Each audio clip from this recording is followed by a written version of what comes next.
ইয়েমেনের সানা প্রদেশে মার্কিন বিমান হামলায় ৬ জন নিহত হয়েছে, আহত হয়েছে ১৩ জন।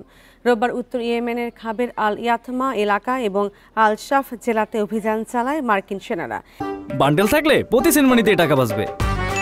বিকাশ সেনমানি বান্ডেল কিনে জিতুন প্রতি লেনদেনে। এদিকে হুতিরা এক বিবৃতিতে দাবি করেছে হাজ্জা গভর্নরেটের আকাশসীমায় একটি মার্কিন ড্রোন ভূপাতিত করা হয়েছে, তবে এই বিষয়ে কোনো মন্তব্য করেনি যুক্তরাষ্ট্র। গুরুত্বপূর্ণ সমুদ্রপথে জাহাজ চলাচলে বাধা দেওয়ায় গত ১৫ই মার্চ থেকে হুতিদের বিরুদ্ধে বিমান হামলা শুরু করে ওয়াশিংটন। এরপর থেকে ইয়েমেনে হুতিদের ঘাঁটি লক্ষ্য করে হামলা চালিয়ে যাচ্ছে দেশটি।